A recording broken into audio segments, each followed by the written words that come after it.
오늘 이렇게 좋은 내용으로 발제 잘 들었고요. 더 특히 1년 또 3년간 그동안 고생하신 분들 이런 내용들 듣게 돼서 굉장히 반가웠습니다. 제가 이제 그동안 동작구에 와서 또 실제로 이제 인수위원장 맡으면서 동작구의 복지 지도도 바꾸는 우리 박일하 구청장님의 뜻, 이런 것들 대충 이제 함께 고민하면서 느꼈던 부분들 정리해 보도록 하겠습니다. 사실 우리 박용수 그리고 광진구 사회적 경제센터 센터장님께서는 제가 이제 광진에 있을 때 함께 같이 일하고 또 제가 굉장히 많이 배웠던 분 중에 한 분입니다. 그래서 제가 이제 그 시민사회 영역에서 가장 그 인프라가 잘 구축되어 있는 광진구에 그런 오리엔테이션을 많이 갖고 있어서 어쨌든 우리 동작에도 그런 협치 이런 사회전개 이런 부분들에 제가 많은 관심을 갖고 있습니다. 근데 얼핏 보면 우리 광진에서 이거 재밌게 잘하고 있네라 그러는데 광진의 여기에는 광진구청이 투자한 건 거의 없습니다. 정말 시민들의 자발적인 그 형태의 특히 이제 인프라로 가장 중요한 도우누리라고 하는 사회적 협동조합이 있는데 그 사회적 협동조합이 우리나라로 치면 삼성 같은 거예요.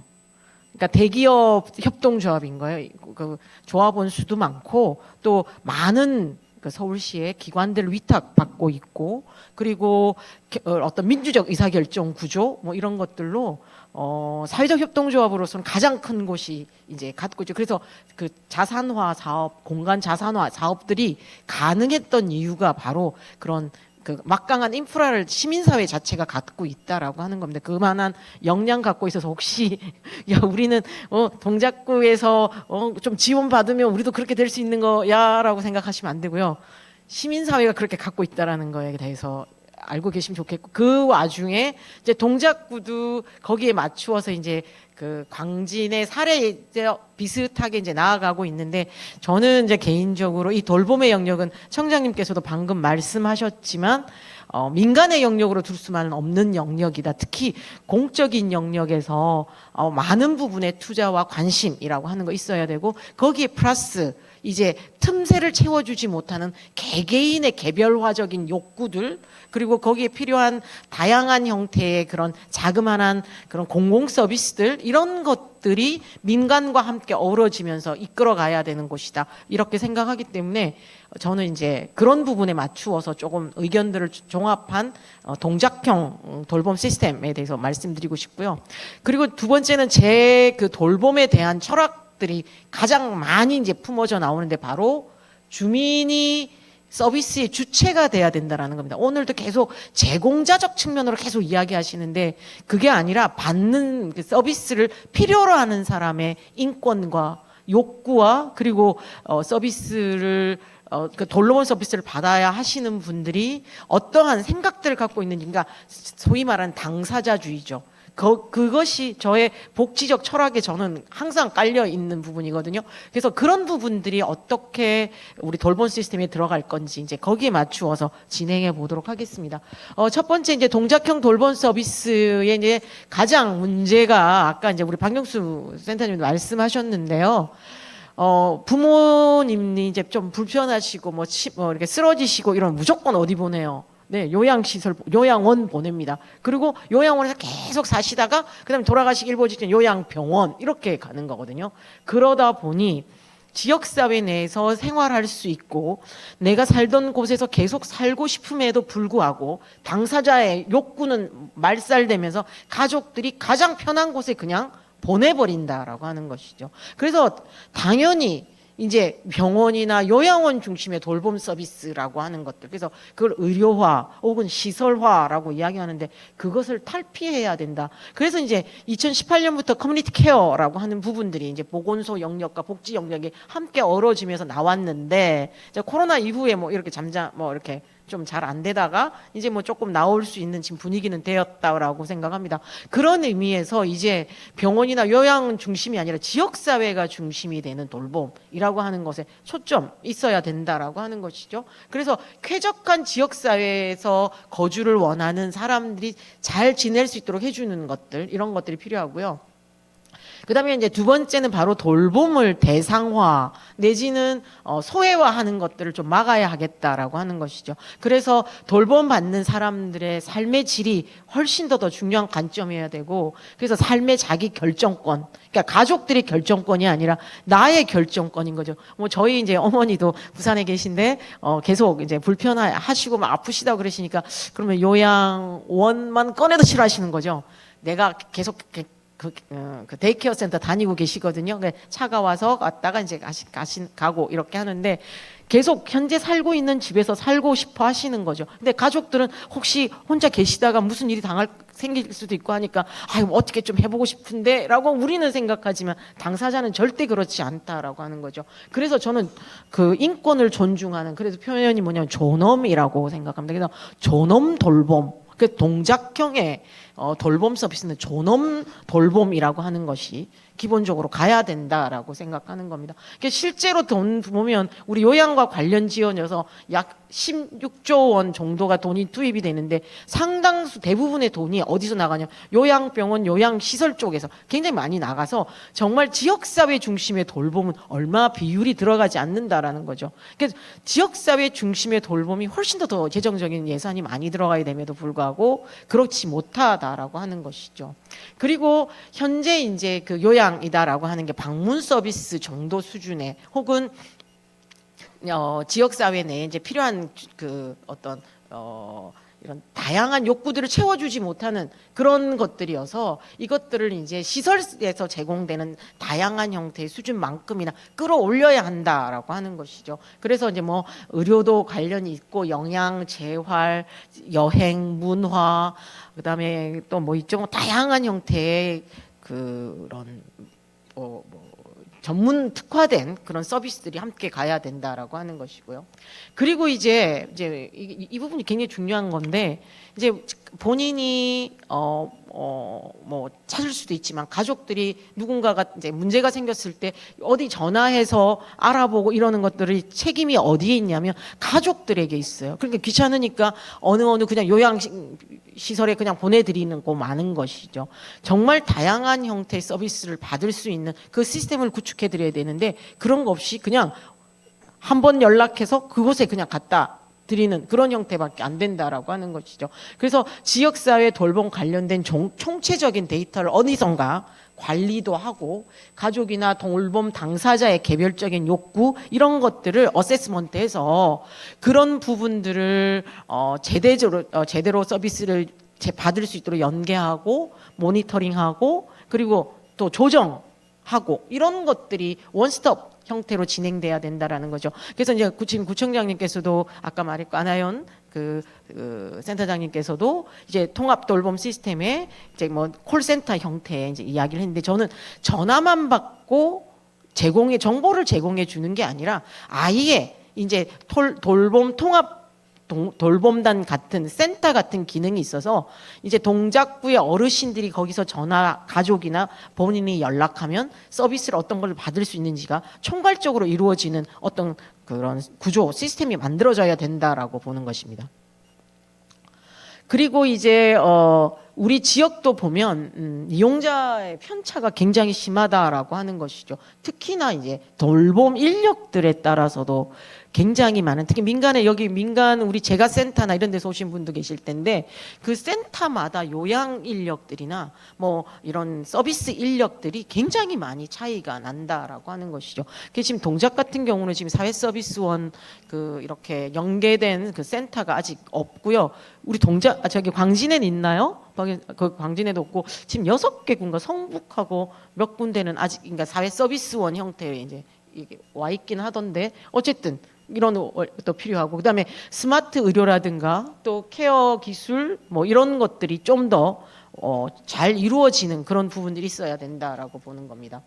그리고 이제 위기 가정이나 1인 가구 노인들을 위해서 긴급 노동을 위한 핫라인 콜센터 이런 거 필요하고요.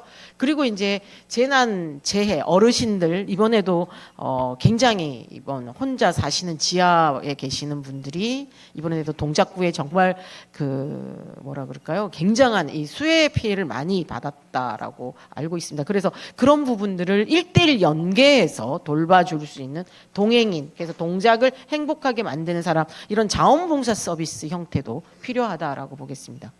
이제 마지막입니다. 제가 이제 제안하고자 하는 동작형 돌봄 시스템인데요. 이제 본인이나 가족이나 주변 사람들이 이제 돌봄이 필요한 주민들이 발굴되는 것이죠. 그러면 그분들을 동사무소나 보건소나 국민건강원이나 혹은 우측의 핫라인 콜센터로 연락을 하는 겁니다.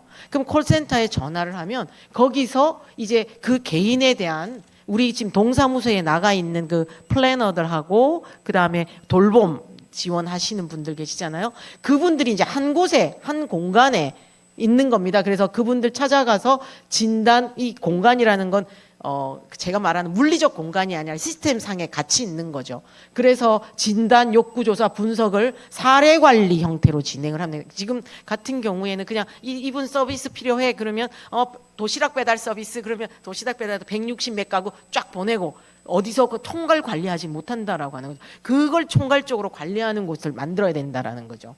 그리고 이제 이런 것들을 통해서 등급이 판정이 됩니다. 그러니까 등급을 판정한다는 게 장애 1급, 2급 이런 판정이 아니라 이분들이 어떤 서비스를 필요로 하는지에 관련돼서 이제 그 유형들을 분류하는 것이고요. 그 다음에 이제 돌봄 맞춤 돌봄에 대한 계획을 사례 관리 형태로 진행을 하는 겁니다. 그리고 거기에서 이제 직접 당사자나 가족과 상담을 하고, 그리고 또 하나는 서비스를 제공하고 있는 우측에 제공 단계에 있는 기관들과 다시 의뢰해서 상담합니다. 그래서 이러이러한 사람인데 이런 서비스 가능할까요? 이런 우리 동작에는 이런 서비스 기관이 있는데 이런 서비스 받으시겠습니까? 라고 하는 것들을 매칭시키는 그 단계가 바로 서비스 상담과 서비스 의뢰 상담 단계에서 매칭이 돼야 된다라는 거죠. 그리고 난 뒤에 이제 당사자가 직접 서비스를 확정하는 단계를 가져야 됩니다. 그래서 사인을 싹 하는 거죠. 계약을 맺는 겁니다. 왜냐면 여기에 이제 그 사회적 경제나 뭐 이런 그 다른 소위 이제 돌봄 제공 단계에 있는 기관들의 그러니까 지원 그걸 뭐라 그러죠? 그 수가들 뭐 이런 것들이 정해져야 되기 때문에 이제 그런 거죠. 그 다음에 이제 기관에다가 의뢰하고 그리고 주고 난 뒤에 이제 잘하고 있는지 모니터링하고 또 조정해서 조정 회의를 통해서 다시 하고. 그래서 이런 피드백에 관련 지어진 부분이 어떤 기능적으로 시스템적으로 갖추어져 있어야 한다라는 겁니다. 그렇게 돼야만 지금 하고 있는 활동보다 훨씬 더 넓어지고 민과 관이 함께 할 수 있습니다. 왜냐하면 지금은 어떻게 보면 발굴하고 신청받는 단계는 민간에서 받기에는 공공성이 떨어지죠. 왜 내 정보를 저 사람한테 줘야 돼? 불안한 거죠. 그래서 앞에 있는 단계는 전형적으로 관에서 적극적으로 개입해야 되는 부분이다라고 볼 수 있습니다. 자, 그래서 요양 서비스 제공 단계는 제가 이렇게 정보를 갖추고 있어야 될 곳을 많이 놨습니다. 중증에 해당되는 요양병원에서부터요. 그 다음 단계가 이제 요양원, 그 다음에 데이케어 센터라고 불리워지는 이제 재가센터들, 그 다음에 이제 방문센터들, 그 다음에 이제 우리 보건소 같은 경우도 저는 이제 뭐 약간 창작미가 조금 생각이 틀리지만, 지소라고 하는 것들이 이제 아웃리치 할 수 있는 그 각각의 가정들의 방문 간료, 그래서 마을 주치 내지는 노인들의 사례가, 그러니까 의료 사례들이 지속적으로 히스토리가 쌓여가는 형태의 이런 보건소의 기능들 이런 것들이 확대돼야 된다라고 생각을 하고요. 그리고 복지관에서도 다양한 프로그램들을 통해서 관리할 수 있습니다. 그리고 이제 저는 또 아까 주거라고 하는 게 이제 사회적 협동조합에서 잠깐 뭐 이런 뭐 주거 개선을 해주는 그 정도가 아니라 LH에서 이야기하고 있는 노인 사회주택 같은 것들 이런 거 확대 이런 것들도 이제 동작에서 필요할 것 같고요. 그리고 일본에 가면 그 치매 마을이라고 하는 게 있대요. 그 치매 마을은 뭐냐면 치매 걸린 할머니가 할아버지든 뭐 가서 이제 딱 시키면 뭐 시켜요. 뭐 커피 주세요. 시키면 거기 나오는 게 오렌지 주스예요. 그래도 내가 뭘 시켰는지 잊어버린 거지. 그래서 아이고 고맙습니다 하고 이제 주스를 마시는데 내가 자기가 시킨 건지 하는 거예요. 근데 받는 사람도 치매 노인이에요. 그래서 저 사람이 커피 주세요 했는데도 말한 사람이 방금 뭐 달라 그랬지? 그리고 이제 주스 만들어 주는 거죠. 그래도 아무런 이게 틀렸어요, 맞았어요 하는 게 없는 거예요. 그 치매에 걸리신 분들이 그냥 자연스럽게 사는 거예요. 그리고 집 잃어버리면 이제 그렇게 돌고 그 지금 동작구에 재래시장 굉장히 많잖아요. 근데 치매 걸리신 분들이 특정한 할머니들 5만 원짜리 갖고 와가지고 거스름돈 제대로 못 가다가 가시는 분은 꽤 많을 거예요. 그 광진 같은 경우는 재래시장마다 그 치매 노인들을 이미 스크린에서 다 알고 있어요. 그래서 그 할머니나 그 할아버지가 오시면 저분은 제 거스름돈 못 가져가거나 집 못 찾는 분이거나 아니면 무얼 사러 왔는지 잊어버리시는 분이라는 거 이미 다 알아요. 정보가 싹 공유가 돼서. 그래서 딱 나타나면 그 시장에 그 치매 노인 돌보미라고 하는 분들이 딱 나타나서 뭐 사는 거 다 도와드리고 댁에까지 모셔다 드리는 동행 서비스 해주고 있거든요. 동작에 그런 서비스 없는 거죠. 그러니까 그런 게 가능하려면 바로 노인 안심 마을이라고 하는 게 만들어져야 돼요. 그래서 뭐 모든 동을 다 할 수는 없지만 특정한 지역 정도는 이제 어르신들이 많이 살고 그렇다면 그런 것들도 만들 필요가 있겠죠. 그리고 제가 이제 관심을 많이 두는 게 사실 사회적 경제 섹터입니다. 오늘 뭐 박영수 우리 센터장님도 말씀하셨지만 다양한 형태의 그 틈새 욕구들을 만들어 줄 수 있는 곳이 바로 사회적 경제 섹터입니다. 사회적 경제 그 협동조합이나 사회적 기업이나 이런 분들은 참여하시는 분도 사회적으로 약간 이제 뭐 경렬 당렬 여성이나 뭐 장애인 분이나 노인이나 뭐 청소년 청년이나 뭐 이런 분들이 참여할 수도 있고 이분들이 만들어내는 그 서비스가 다 공공 서비스 영역이다라고 하는 것들이죠. 그래서 특히 돌봄에서 필요한 정말 그 민간에서는 장사가 안 돼서 혹은 영리적으로 이익이 안 돼서 안 하는 사업들 굉장히 많거든요. 만약에 공정여행 이런 거 하면 돈 벌려고 공정여행 하신 분 있겠어요? 근데 사회적 경제니까 하실 수 있는 영역들이라는 거죠. 그 틈새들을 다 찾아서 이 사회적 경제 섹터에서 해야 된다는 거죠. 영국만 해도 약 30%가 GDP의 30%를 차지하고 우리는 뭐 한 3.9% 밖에 안 돼요. 사회적 경제 영역이. 이 사회적 경제 영역의 그 경제적인 파이가 커져야 사회가 훨씬 더 따뜻하고 또 경제적으로도 이렇게 안전적인 사회의 망들을 만들어낼 수 있다라고 하는 거죠. 그래서 사회적 경제의 이 섹터 영역 부분들에 관심을 많이 갖고 이 부분들에 특히 여성분들 같으신 경우에도 이렇게 또 장애인분들이나 직접적으로 참여해서 이런 틈새들의 공공 서비스가 제대로 공무원들이 만들어내지 못하는 그 영역들을 만들어내는 과정들 뭐 이런 것들이 저는 필요하다고 생각합니다. 그리고 이제 맨 마지막에 민간 섹터는 이런 게 있죠. 병원도 있고 이제 의원도 있고 근데 최근에 법이 통과됐대요. 재택 의료센터 이게 뭔가 하고 들어봤더니 이제 방문 진료가 가능한 거예요. 원래도 법적으로는 가능했는데 수가가 너무 낮아서 안 간 거죠. 옛날에 왕진 간다 이런 말 들어보셨죠? 이제 의사들이 가는데 이제 그 혼자 가는 게 아니고 간호사 데리고 가야 되고 물리치료사 뭐 이렇게 같이 가서 근데 수가가 굉장히 많이 높아지니까 이제 재택 의료센터들도 만들어지는 거죠. 근데 재택 의료센터가 부자들만 이제 받을 거 아니에요. 그 돈 많은 사람 뭐 수가가 거의 몇십만 원씩 한대니까 그러면 우리 일반 주민들은 이런 재택 서비스 받고 싶을 거 아니에요. 바로 그게 마을 주치이고 방문 간호라고 저는 생각해요. 방문 간호가 훨씬 더 고급화되는 거다라고 생각. 그래서 보건 지소의 기능들이 훨씬 더 강화될 거다라고 저는 생각을 하는 겁니다. 그런 의미에서 이제 병원이나 의원이나 이런 것들 민간 섹터에서 좀 더 재택 의료센터 같은 것들이 활발해질 거고요. 간병 기관들, 그다음에 뭐 실버타운들, 그다음에 이제 뭐 여러 가지 이제 그 호스피스 이런 것들이 여기에 속할 거라고 생각합니다.